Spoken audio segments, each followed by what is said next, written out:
হালাল ভাবে ধনী হতে চাইলে সকাল বিকাল একটি দোয়া 7 বার পড়ুন। এটা নবীজি সাল্লাল্লাহু আলাইহি ওয়াসাল্লাম নিজে শিক্ষা দিয়েছেন।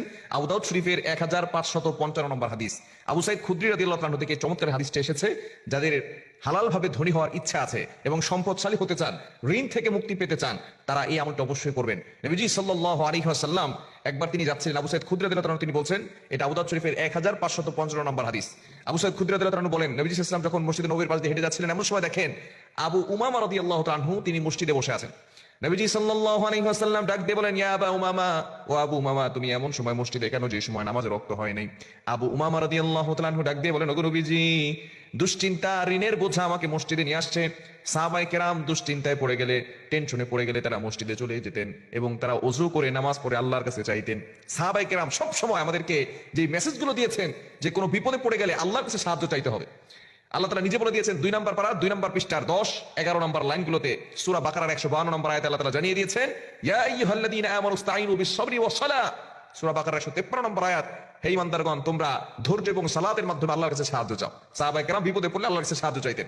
আবু উমর রাদিয়াল্লাহু আনহু মসজিদে চলে গেছেন। নবী সাল্লাল্লাহু আলাইহি ওয়াসাল্লাম বলতেছেন, ও আবু উমামা, ইয়া আবু উমামা, হে আবু উমামা, তুমি এখানে বসে আছো নামাজ রক্ত ছাড়া? তিনি বলতেছেন, টেনশন আর ঋণের বোঝা জর্জরিত হয়ে আমি মসজিদে এসেছি। নবী সাল্লাল্লাহু আলাইহি ওয়াসাল্লাম বললেন, আবু উমামা, তোমাকে এমন কি কোনো বাক্য শিক্ষা দিব না যে বাক্যর আমল করলে আল্লাহ পাক রব্বুল আলামিন তোমাকে ঋণের বোঝা দূর করে দিবেন, তোমার টেনশন দূর করে দিবেন, দুশমনের দুশমনি থেকে আল্লাহ তোমাকে হেফাজত করবেন এবং আল্লাহ তোমাকে হালাল ভাবে ধনী বানিয়ে দিবেন। সুবহানাল্লাহ বিহামদি। এই আবু উমামা রাদিয়াল্লাহু তাআলা আমলটি করছেন সকালবেলা 7 বার, ফজর নামাজের পরে, মাগরিবের নামাজের পরে 7 বার।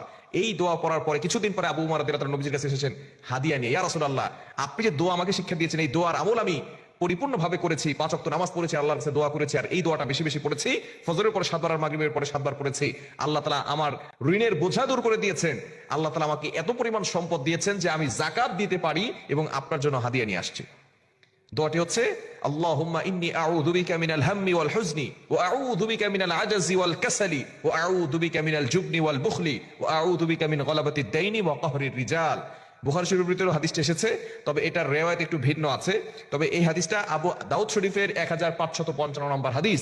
নবীজি সাল্লাল্লাহু আলাইহি ওয়াসাল্লাম চমৎকার এই দোয়াটা শিক্ষা দিয়েছেন। এই দোয়াটা ফজরের পরে 7 বার পড়বেন, মাগরিবের পরে 7 বার পড়বেন। আল্লাহ তাআলা গায়বী সাহায্য আপনাকে দান করবেন, ঋণের বোঝা দূর করবেন, টেনশন মুক্তির ব্যবস্থা করে দিবেন। যারা ফ্রাস্ট্রেটেড পিপল আছেন, দারিদ্রতার ভিতরে পড়ে গেছেন, তারা এই দোয়াটা পড়বেন। যারা ঋণের বোঝায় জর্জরিত হয়ে আছেন, তারা এই আমলটি করবেন। আল্লাহ তাআলা আপনার ঋণ দূর করে দিবেন এবং আল্লাহ তাআলা আপনাকে হালাল ভাবে ধনী বানিয়ে দিবেন। দোয়াটি আবারও বলছি, আল্লাহুম্মা ইন্নী আউযু বিকা মিনাল হাম্মি ওয়াল হুজনি ওয়া আউযু বিকা মিনাল আজাজি ওয়াল কাসালি ওয়া আউযু বিকা মিনাল জুবনি ওয়াল বুখলি ওয়া আউযু বিকা মিন গলাবাতিদ দাইনি ওয়া কাহরির রিজাল। এই দোয়াটা আমরা অবশ্যই পড়ব ফজরের নামাজের পরে 7 বার, মাগরিবের নামাজের পরে 7 বার। আল্লাহ তাআলা টেনশন দূর করে দিবেন, ঋণের বোঝা দূর করে দিবেন, আল্লাহ তাআলা সম্পদশালী বানিয়ে দিবেন।